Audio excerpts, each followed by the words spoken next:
નમસ્કાર દર્શક મિત્રો, લાઈવ ગુજરાત ન્યૂઝ બુલંદ અવાજના લાઈવ વિશેષ કાર્યક્રમમાં હું રેના આપ સૌનું સ્વાગત કરું છું. દર્શક મિત્રો, આજે પણ આપણે વાત કરવાના છીએ કોરોનાની. કોરોના દિન પ્રતિદિન કાળો કહેર વર્તાવી રહ્યો છે. સમગ્ર વિશ્વને કોરોનાએ બાનમાં લીધું છે. કોરોનાની જે બીજી લહેર છે વધુ ઘાતક સાબિત થઈ રહી છે અને જે રીતે કેસો સામે આવી રહ્યા છે, કોરોનાએ ફરી એક વખત બેકાબુ બની રહ્યો છે અને આપણે જોઈ રહ્યા છીએ કેસો જે રીતે સામે આવી રહ્યા છે. ત્યારે આજે આપણે આ જ મુદ્દે ચર્ચા કરવાના છીએ. ભારત બન્યું કોરોનાનું એપિસેન્ટર. અને અંગે વધુ ચર્ચા કરવા માટે અમારી સાથે જોડાઈ ચૂક્યા છે પત્રકાર રવિ રાઠોડ. જી રવિજી, આપનું સ્વાગત છે. આભાર. જે રીતે કોરોનાની બીજી લહેર વધુ ઘાતક સાબિત થઈ રહી છે, જે રીતે કેસો સામે આવી રહ્યા છે, શું કહેવું છે આપનું? જી રેના, એવું કહી શકાય કે ભારત હવે આખા દુનિયાની અંદર કોરોનાનું એપિસેન્ટર બની ચૂક્યું છે.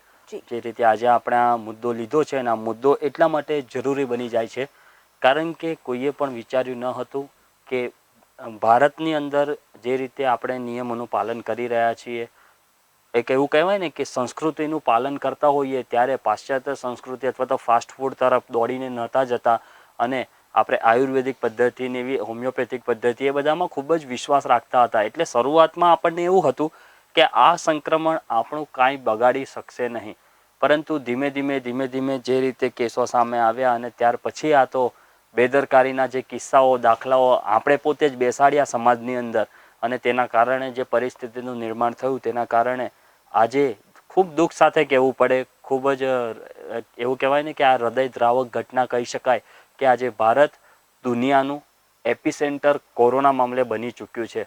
અને એનું ઉદાહરણ છે કે ભારતમાં જે ગત રોજ કેસો આવ્યા ને, અત્યાર સુધી આટલા કેસો સમગ્ર દુનિયામાં ક્યાંય એક દિવસમાં આવ્યા નથી. સમગ્ર વિશ્વની વાત કરું છું. આપણે વિશ્વને જે પ્રથમ વખતે લોકડાઉન હતું ત્યાર પછીની જે બીજી લહેર પણ તે દુનિયા પર આવી અને વિશ્વના દેશો જે મુશ્કેલીમાંથી પસાર થઈ રહ્યા હતા તેની અંદર પણ આટલા બધા કેસો એક જ દિવસમાં આવ્યા હોય તેવો કોઈ દિવસ આવ્યો જ નથી વિશ્વમાં. ભારતે એ રેકોર્ડ પણ તોડી દીધો છે. એટલે તમે વિચાર કરી શકો છો કે ભારતમાં કેસોની માત્રામાં, એમાં પણ આ બીજી લહેરમાં કેટલી વિકટ પરિસ્થિતિ છે. હું એક વાત કહું તો અમેરિકામાં 7 જાન્યુઆરીએ 3.7 લાખ દર્દીઓ દેખાયા અથવા તો કેસો સામે આવ્યા હતા. 3.7 લાખ, એ બી અમેરિકામાં, અને એ પણ 7 જાન્યુઆરીએ. આજની પરિસ્થિતિ છે 3.15 લાખ કેસ ભારતમાં ગત રોજ. એટલે તમે વિચાર કરી શકો કે એક જ દિવસમાં જે કેસો સામે આવ્યા છે તો કેટલા મોટા અંતર સાથે આ કેસો દૈનિક સામે આવી રહ્યા છે. ગુજરાતની આપણે વાત કરવાની છે, પરંતુ જ્યારે ભારતની વાત કરી રહ્યા છે ત્યારે એપિસેન્ટરના મામલે ભારતે સમગ્ર વિશ્વને પછાડ્યું છે. આ કંઈ પ્રશંસા કરવા જેવી વાત છે જ નહીં. ખૂબ જ દુઃખ સાથે કહેવું પડે કે ભારત કોરોના મામલે એપિસેન્ટર બની ચૂક્યું છે. તે સમયે આંકડાઓની માયાજાળ તો ખૂબ મોટી દેખાઈ રહી છે. એવા વારંવાર આક્ષેપો કરવામાં આવે છે કે કેસો સંતાડવામાં આવે છે, મૃત્યુઆંક ઓછો બતાડવામાં આવે છે. તો મને એવો વિચાર આવે, જો કદાચ આમાં થોડી ઘણી પણ સચ્ચાઈ હોય, આ જે આક્ષેપો કરવામાં આવે છે તેની અંદર થોડી પણ સચ્ચાઈ હોય તો આ કેસો કેટલે સુધી પહોંચે, આ મૃત્યુઆંક કેટલો વધે. આ વસ્તુ કદાચ આપણને એવું લાગે છે બહુ નાની વાત છે, બહુ સામાન્ય વાત છે, પરંતુ આ સામાન્ય કે નાની વાત નથી. કારણ કે આ આક્ષેપોની અંદર જો રત્તીભર બી જો સચ્ચાઈ સામે હોય અથવા તો સચ્ચાઈ એમાં સામેલ હોય તો ક્યાંક મૃત્યુઆંક જે અત્યારે આવી રહ્યા છે 2000 સુધી સમગ્ર ભારતમાં, અને ગુજરાતમાં પણ 125 જેટલા મૃત્યુ આવ્યા, તો તે મૃત્યુઆંક ક્યાં પહોંચી જાય. આપણે થોડું પોતે વિચારવાની જરૂર છે કે આવી પરિસ્થિતિમાં આપણે આવી પહોંચ્યા છીએ. હવે જો ભૂલથી બેદરકારી દાખવી તો આંકડાઓમાં આપણો પણ એક આંકડો તેમાં ઉમેરાશે. તેમાં કોઈ જ નવાઈ નથી. સરકારનું કામ ચાલુ જ છે. સરકાર હોસ્પિટલો બનાવી જ રહી છે, નિયમો પ્રમાણે જે કરવાનું તે સુવિધા આપી જ રહી છે, રેમડેસિવિર ઇન્જેક્શનો પહોંચાડી જ રહી છે, વેક્સિનનું કામ ચાલુ જ છે, નિયમો પ્રમાણે બધી જ સારવાર હોસ્પિટલોમાં આપવામાં આવી જ રહી છે. પરંતુ ક્યાંય કેસ ઓછા થવાનું નામ નથી લઈ રહ્યા. કોરોનાની આ બીજી લહેર પોતાની ઘાતકતા બતાવી રહી છે અને આ ઘાતકતાના પરિણામે મુશ્કેલભરી પરિસ્થિતિમાં આપણે છીએ ને એપિસેન્ટર અત્યારે બની ચૂક્યા છીએ. હા, તો મેં વાત કરી ભારતની. જો ગુજરાતની વાત કરું તો ગુજરાતમાં ગત રોજ 12,553 કેસ નોંધાયા. એ પણ ગુજરાતનો પણ એક રેકોર્ડ બન્યો કે ગુજરાતમાં આટલા બધા કેસો ક્યારેય સામે નથી આવ્યા. પ્રથમ વખત કેસો સામે આવ્યા. અને તમે એવું કહેવાય ને, હું એવું ઉદાહરણ આપું કે એક વ્યક્તિ અથવા તો એક સ્પોર્ટ્સમેન હોય, તે પોતાનો રેકોર્ડ બનાવે એક દિવસ, બીજી વાર દોડે તે પોતાનો જ રેકોર્ડ તોડે, ત્રીજી વાર દોડે તે પોતાનો જ રેકોર્ડ તોડે. આવું અનાયાસે બનતું નથી.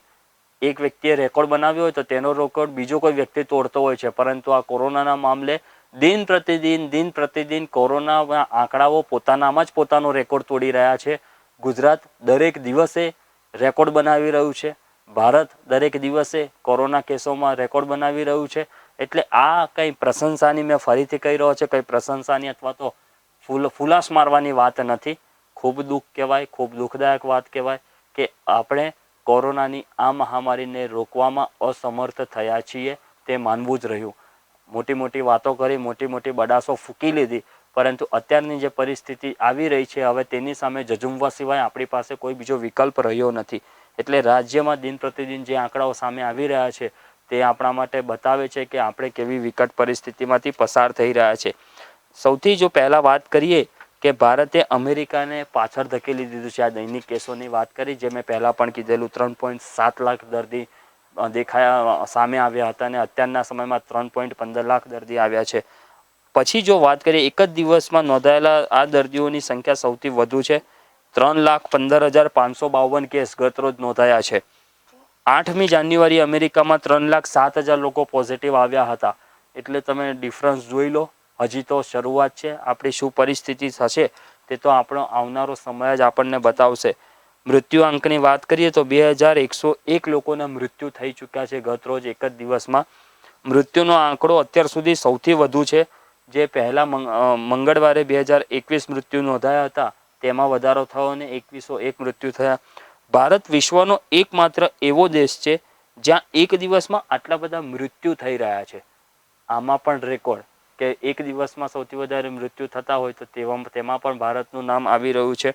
અન્ય તમામ દેશોમાં 1,000 કરતાં પણ ઓછા લોકો પોતાનો જીવ ગુમાવતા હતા. જ્યારે આ લહેર ચાલતી હતી તેમના ત્યાં, ત્યારે 1,000થી ઓછો આંક આવતો હતો.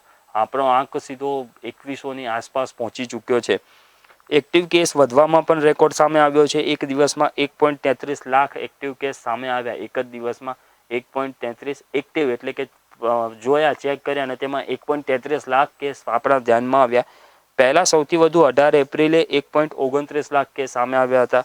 મંગળવારે 1.25 લાખ એક્ટિવ કેસ વધ્યા હતા. ગત મંગળવારની વાત કરીએ તો 1.25 લાખ આવ્યા હતા. હવે દેશમાં 22.84 લાખ દર્દી એવા છે જે લોકો સારવાર લઈ રહ્યા છે. એટલે અત્યારની પરિસ્થિતિથી આપણે વાત કરીએ કે કેસોમાં આટલો બધો છે, એક્ટિવ કેસ વધી રહ્યા છે, ત્યારે સારવાર કેટલા લોકો લઈ રહ્યા છે? તો સારવારની બાબતે 22.84 લાખ લોકો સારવાર લઈ રહ્યા છે ને એમાંથી 1.79 લાખ લોકો સ્વસ્થ થયા છે. આ પણ સાજા થનાર લોકોનો સૌથી મોટો આંક છે. સમગ્ર વિશ્વમાં વાત કરીએ તો એક જ દિવસમાં સાજા થયેલાઓની જો સંખ્યા ગણવામાં આવે ને તો એની અંદર પણ 1.79 લાખ લોકો એક જ દિવસમાં સાજા થઈ ચૂક્યા છે. કદાચ આ એક બાબત એવું કહી શકાય કે આપણા માટે અથવા તો માનવજાત માટે અથવા તો ભારતીયો માટે સારી કહી શકાય. એના સિવાય બીજી બધી જ બાબતમાં જે રેકોર્ડ આવ્યા છે તે ભારતીયો માટે, ગુજરાતીઓ માટે નુકસાનદાયક છે. શીખ લેવા જેવી બાબત છે, સમજવા જેવી બાબત છે. કારણ કે હજી તો શરૂઆત છે. હજી તો આવનારા 1-2 અઠવાડિયામાં કેવી પરિસ્થિતિ જશે, મૃત્યુઆંક ક્યાં જશે, કેસોની માત્રામાં ઉછાળો ક્યાં જશે, આ બધી પરિસ્થિતિમાં એક્ટિવ કેસનો ઉછાળો ક્યાં જશે, આ બધી પરિસ્થિતિમાં રિકવરી રેટ કેટલો ઓછો થઈ જશે, તે તો બધું આવનારો સમય અથવા તો 2-3 અઠવાડિયામાં ખબર પડવાની જ છે. પરંતુ અત્યારથી જ તંત્ર પોતાના હાથ હેઠે મૂકી રહ્યું છે. સરકારી વિભાગ હોય, હોસ્પિટલો હોય, ખાનગી હોસ્પિટલ હોય કે બીજા કોઈ પણ વ્યક્તિઓ હોય, હવે આ કોરોના રૂપી લડાઈમાં એવું બની રહ્યું છે કે માનસિકતા તેમની તૂટવાનો પ્રયત્ન થઈ રહ્યો હોય. એનું કારણ એ છે સુવિધાઓનો અભાવ છે ને તેની સામે કેસોની માત્રામાં ધરખમ વધારો છે.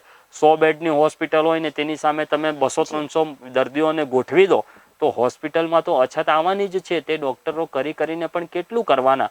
એટલે આવી મુશ્કેલભર્યા દોરમાં અત્યારે આપણે જીવી રહ્યા છીએ. સવારે આપણે જીવતા ઉઠીએ છીએ તો એ જ આપણા માટે ભગવાનનો આશીર્વાદ કહો તો આશીર્વાદ, અથવા તો ભગવાને આપણને જીવન આપ્યું તે માટે તેમની જેટલી પ્રશંસા કરો તેટલી ઓછી. બસ આ જ હેતુથી સવારે ઉઠીએ ત્યારે આપણા ઈષ્ટદેવને યાદ કરીએ, તેમનું નામ લઈએ. કારણ કે પરિસ્થિતિ અત્યારે એટલી વિકટ છે, કોઈને ખબર જ નથી ક્યારે તે સંક્રમિત થઈ જાય છે. કોઈને લક્ષણો પણ નથી એવા દેખાઈ રહ્યા. જી જી રવિજી, જે રીતે આપ જણાવી રહ્યા છો, કોરોનાની બીજી જે લહેર છે, સરકારની ચિંતામાં પણ વધારો થયો છે, પરંતુ લોકો પણ હજી જાગૃત થઈ રહ્યા છે. જે રીતે લોકો લોકડાઉન આપી રહ્યા છે, સ્વયંભૂ લોકડાઉન પાડી રહ્યા છે, શું કેવું છે આપનું? સ્વયંભૂ જી લોકડાઉનની વાત છે ત્યારે રહીના એટલા માટે તેનું પાલન કરવું અનિવાર્ય બની ગયું છે, કારણ કે સરકારે તો હવે કાંઈ કશું આગળ વાત વધારી જ નથી. તેમના દ્વારા સ્પષ્ટ રીતે એવું કહેવાયું છે, અમે લોકડાઉન આપીશું નહીં. અત્યારે એવી કોઈ પરિસ્થિતિ અમને જણાતી નથી. એનો આડકતરી રીતે મતલબ એ જ છે કે અત્યારના સમયમાં કર્ફ્યુ જેવા નિયમો ભલે લાદવામાં આવે, પરંતુ લોકડાઉનની પરિસ્થિતિનું નિર્માણ અત્યારે કરવામાં આવશે નહીં. જો તમારે જાગૃતતા રાખવી હોય, સંક્રમણનો ભોગ ન બનવું હોય, તો જાગૃતતા તમારે જાતે જ રાખવી પડશે. તમારે જાતે જ કોરોનાથી બચવું પડશે. આ બધા નિયમોનું પાલન તમે કરશો તો ચોક્કસથી તેનો ફાયદો તમને થઈ શકશે. જો વાત કરી કે અત્યાર સુધી કુલ કેટલા લોકો સંક્રમિત થયા છે, અત્યારે જ્યારે આપણે વાત કરી રહ્યા છે ત્યારે 1.59 કરોડ લોકો સંક્રમિત થઈ ચૂક્યા છે. જ્યારે પ્રથમ લોકડાઉન હતું એના પહેલાં, અથવા તો પ્રથમ કેસ નોંધાયો ત્યારથી અત્યાર સુધી ગણીએ તો 1.59 કરોડ લોકો તે સંક્રમિત થઈ ચૂક્યા છે. તેની સામે 1.34 કરોડ લોકો સાજા થઈ ચૂક્યા છે. એટલે રિકવરી રેટ આપણો બીજા દેશો કરતાં સારો હોવાના કારણે કદાચ આ જે સાજાપણા થવાની બાબત છે તેમાં હજી વધારો થઈ રહ્યો છે, તે આપણા માટે સારી બાબત કહી શકાય. પરંતુ ઉછાળાની જ્યારે આપણે વાત કરી રહ્યા છે કે આ મુશ્કેલ ભર્યા દોરમાં ગુજરાતમાં જે 12,000ની ઉપર આંકડા આવે છે, સમગ્ર ભારતમાં 3 લાખની ઉપર આંકડા આવ્યા, 3.15 લાખ, ત્યારે આપણે કેટલાક રાજ્યો વિશે પણ જાણવું જરૂરી છે, કારણ કે રાજ્યોમાં પણ કેસોમાં ખૂબ મોટો ઉછાળો થયો છે. ત્યારે જો રાજ્યોના કેસોની વાત કરીએ તો મહારાષ્ટ્રમાં 67,468 કેસ નોંધાયા છે એક જ દિવસમાં, 67,000. ઉત્તર પ્રદેશમાં 33,106 કેસ, દિલ્હીમાં 24,638, કર્ણાટકમાં 23,558, કેરળમાં 22,414, રાજસ્થાનમાં 14,622, છત્તીસગઢમાં 14,519, મધ્યપ્રદેશમાં 13,107, ગુજરાતમાં 12,553, બિહારમાં 12,222, તમિલનાડુમાં 11,681, પશ્ચિમ બંગાળમાં 10,784 કોરોના પોઝિટિવ મળી આવ્યા છે. એટલે તમામ જે મહત્વના રાજ્યો છે તે બધી જ જગ્યાએ 10,000ની ઉપર આંકડો. મહારાષ્ટ્રની સાથે તો કોઈ, મહારાષ્ટ્ર અને ઉત્તર પ્રદેશની વાત કરીએ અને દિલ્હી, કર્ણાટક કે કેરળ, આ 4-5 રાજ્યોમાં 20ની ઉપર છે, પરંતુ ત્યાર પછી બીજા 4-5 જે છે મહત્વના રાજ્યો, એ બધી જગ્યાએ 10નો આંકડો છે. પરંતુ મહારાષ્ટ્રની વાત કરીએ તો 67,468 કેસ આવી ચૂક્યા છે એક જ દિવસમાં. એટલે તમે વિચાર કરો કેટલી કથળતી પરિસ્થિતિ ત્યાં છે. સરકાર દ્વારા નિયમ બનાવવામાં આવ્યા છે, કડકપણે અમલવારી પણ ચાલુ છે. આવનાર દિવસોમાં હવે આપણને લોકડાઉનનો અનુભવ પણ ત્યાં થવાનો છે. સરકાર પોતાની આ લાલ આંખ કરી જ રહી છે અને કોઈ પણ રીતે, કોઈ પણ કાળે આ કોરોના કેસોમાં ઘટાડો થાય તે માટે તેમની કાર્યવાહી આવનાર દિવસોમાં આપણને જોવા મળવાની જ છે. કર્ફ્યુનો તો માહોલ ઓલરેડી ત્યાં છે જ, અને નિયમો તો બનાવવામાં આવ્યા છે. 144ની કલમ ત્યાં લગાવવામાં આવી છે. આવી અનેક બાબતો ધ્યાન રાખીને મહારાષ્ટ્રમાં કામ કરવામાં આવી જ રહ્યું છે. પરંતુ સાથે સાથે બીજી બધી જગ્યાએ વાત કરીએ, દિલ્હીમાં પણ અત્યારે લોકડાઉન જેવી પરિસ્થિતિ છે. પરંતુ આ બધા લોકડાઉન તો સરકારે આપ્યા છે, એટલા માટે અત્યારે નિયમો પ્રમાણે ચાલી રહ્યું છે. પરંતુ આજે વાત કરવી છે ગુજરાતની. ગુજરાતમાં સરકારે લોકડાઉન આપ્યું નથી, પરંતુ આપણે પોતે સ્વયંભૂ લોકડાઉનની વાતો સાંભળી રહ્યા છે. કેટલાકને આશ્ચર્ય થતું હશે કે આ શું છે, સ્વયંભૂ લોકડાઉન એટલે છે શું? જાતે ને જાતે ઘરમાં બેસી જવું. એ તો અત્યારના સમયમાં જે પરિસ્થિતિ છે તો આપણે એમ કહી શકીએ કે હા, જાતે ને જાતે તમે ઘરમાં રહો છો તો એક પ્રકારનું એ લોકડાઉન જ છે. તમે જાતે જ સ્વયંભૂ લોકડાઉન પાડી રહ્યા છો. પરંતુ એક આખો મહોલ્લો ભેગો મળે, અથવા તો એક આખું ગામડું ભેગું મળે, અથવા તો એવા એક વેપારી સંસ્થા ભેગી મળે જેની અંદર 500-700 કંપનીઓ હોય, અથવા તો 500-700 ઓફિસો હોય, તે તમામ લોકો ભેગા મળીને આ સમયે દુકાનો અથવા ઓફિસો ખુલ્લી રાખવી, આ સમયે બંધ રાખવી, આટલા નિયમોનું પાલન અમે કરીશું એવા નિયમો બનાવે. અથવા તો માત્ર 2-4 કલાક અમે અમારી દુકાનો ચાલુ રાખીશું. અથવા તો સોસાયટી હોય તો સોસાયટીમાં પણ બપોરે સવારને 2 કલાક માત્ર બહાર નીકળીશું, પછી આખા દિવસ દરમિયાન બંધ રહેશે. અથવા તો આખા દિવસ દરમિયાન સોસાયટીની આજુબાજુ કાંઈ જ બધું બંધ રહેશે અને માત્ર સાંજે 2 કલાક માટે ખોલવામાં આવું. એટલે આવી બધી જે પરિસ્થિતિનું નિર્માણ થઈ રહ્યું છે તેને સ્વયંભૂ લોકડાઉન કહી શકાય.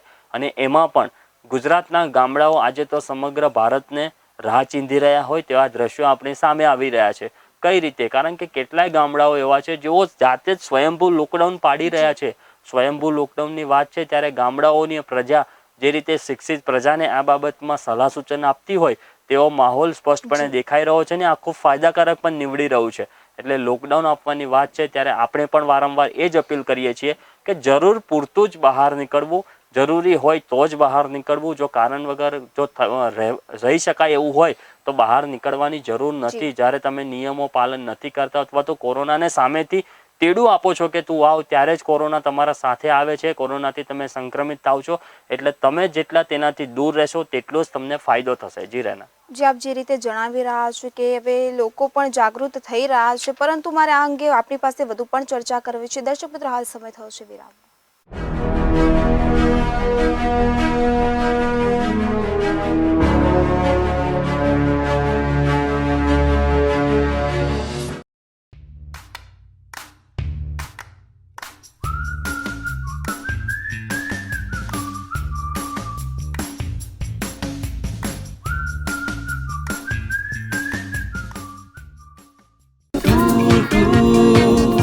शक्ति संग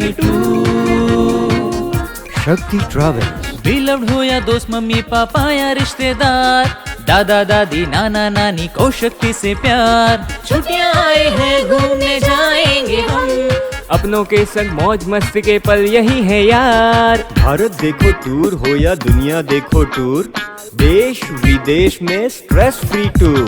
सो सिंपल, टूर यानी शक्ति ट्रैवल्स।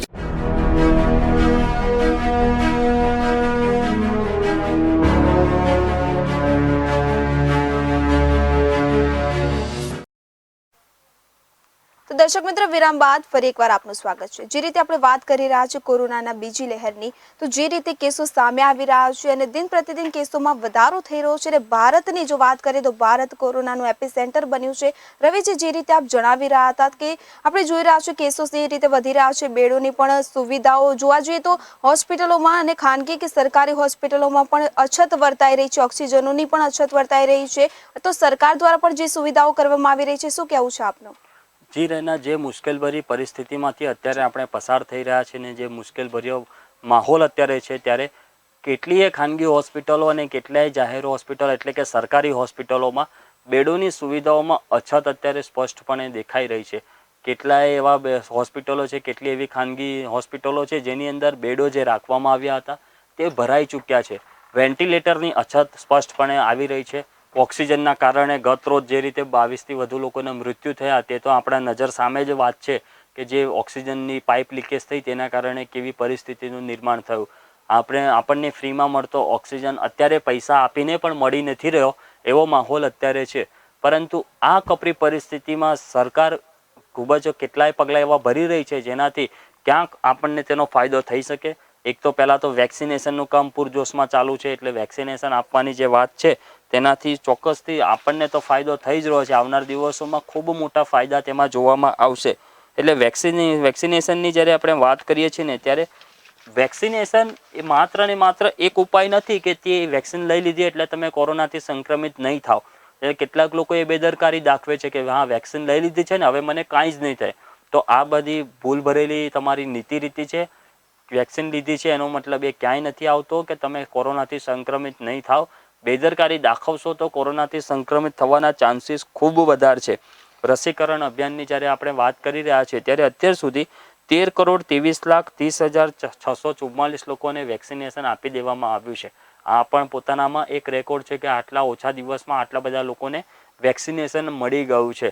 પરંતુ ખૂબ મુશ્કેલભરી વાત એ છે કે અત્યારના સમયમાં કેસોની માત્રામાં ધરખમ વધારો જોવા મળી રહ્યો છે.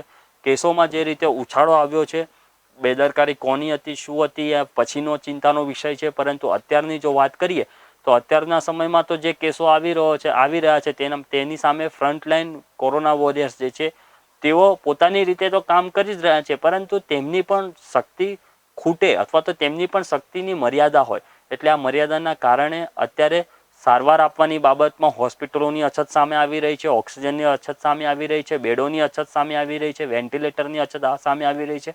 આ કપરી પરિસ્થિતિની મધ્યે એક બે સોસાયટી, ધારો કે અમદાવાદની વાત કરું તો શીતલ એકવા અમદાવાદ સાઈબાગ વિસ્તારમાં એક એવું ફ્લેટ છે. ત્યાંના રહીશોએ પોતાના ક્લબ હાઉસની અંદર પોતાનું પર્સનલ એક કોવિડ સેન્ટર ઊભું કરી દીધું છે 4 બેડનું. એટલે તમે વિચાર કરો, તે એ ઇમારતની અંદર જ 1-2 ડૉક્ટર રહેતા હતા અને તેઓ પોતે ત્યાં સુવિધા આપે છે. અને એવા કેટલાય કોરોનાથી સંક્રમિત થયા છે તેમને પ્રાથમિક સુવિધાઓ આપીને ત્યાંથી જ તેઓ સાજા થયા છે અને પોતાના પરિવાર સાથે અત્યારે રહી રહ્યા છે.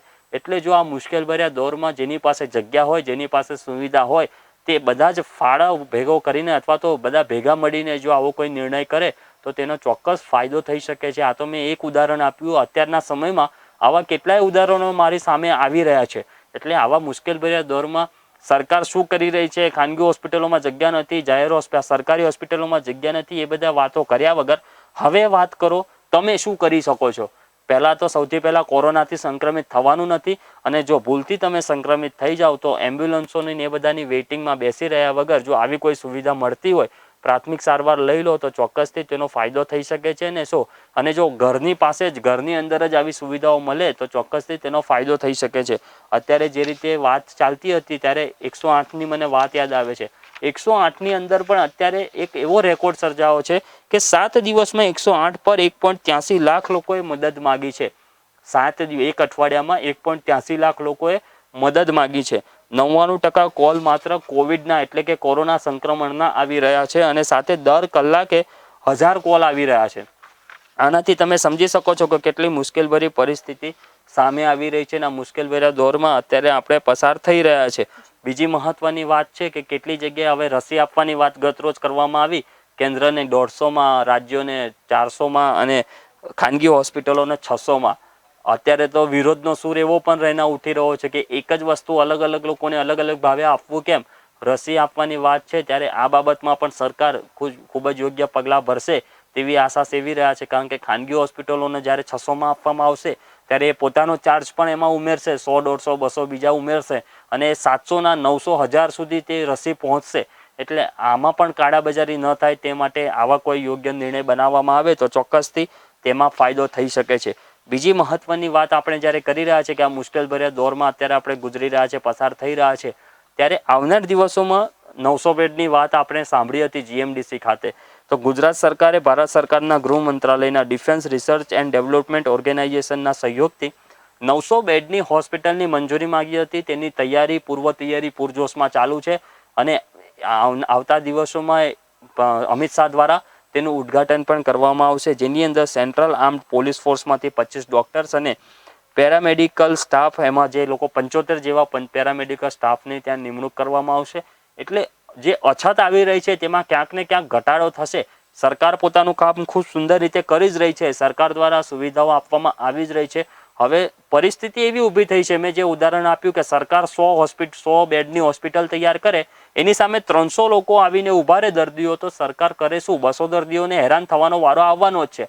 એટલે અત્યારે આવો દોર ચાલી રહ્યો છે. પરંતુ બીજા એક મહત્વના અને સારા સમાચાર એ કરી શકાય કે કેન્દ્ર સરકાર ગુજરાતને 10 દિવસ માટે 1,63,500 રેમડેસિવિર ઇન્જેક્શન આપશે.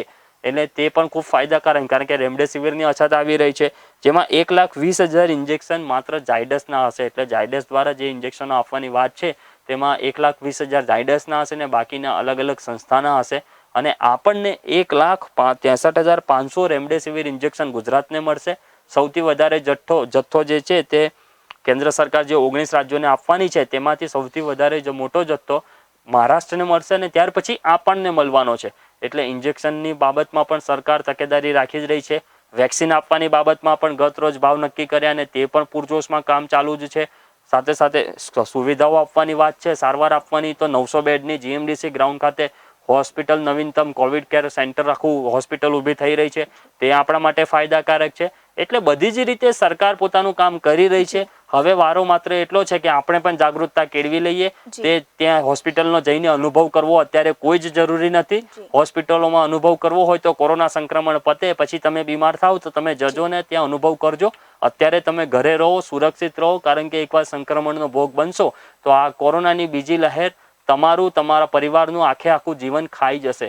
એટલે આવા મુશ્કેલભર્યા દોરમાં માસ્ક પહેરો, કોવિડના નિયમોનું પાલન કરો, કોરોનાની જે ગાઈડલાઇન્સ બનાવવામાં આવી છે તેનું સંપૂર્ણ પાલન કરો અને કોરોના સંક્રમણથી દૂર રહો, એ જ માત્ર અપીલ છે. જી રવિજી, જે રીતે આપે જે ભારત બન્યું કોરોનાનો એપિસેન્ટર તે વિશે માહિતી આપી, જે સરકાર દ્વારા જે સુવિધાઓ આપવામાં આવી છે તે અંગે માહિતી આપી, તે બદલ આપનો ખૂબ ખૂબ આભાર. આભાર. દર્શક મિત્રો, આપણે જોઈ રહ્યા છીએ કે કોરોનાની બીજી લહેર છે વધુ ઘાતક સાબિત થઈ રહી છે. રોજબરોજના દિન પ્રતિદિન જે કેસોમાં વધારો થઈ રહ્યો છે ત્યારે ભારત પણ કોરોનાનું એપિસેન્ટર જાહેર થઈ રહ્યું છે. અને જે રીતે સરકારની ચિંતામાં વધારો થઈ રહ્યો છે, સરકાર પણ લોકોના હિતમાં જ વિચારી રહી છે, પરંતુ હજી પણ જે લોકો બેદરકારી દાખવી રહ્યા છે, સરકાર દ્વારા પણ વારંવાર અપીલ કરવામાં આવી રહી છે. ત્યારે અમારી લાઈવ ગુજરાતની ટીમ પણ આપને વારંવાર અપીલ કરી રહી છે કે સરકારની ગાઈડલાઇન્સનું પાલન કરો.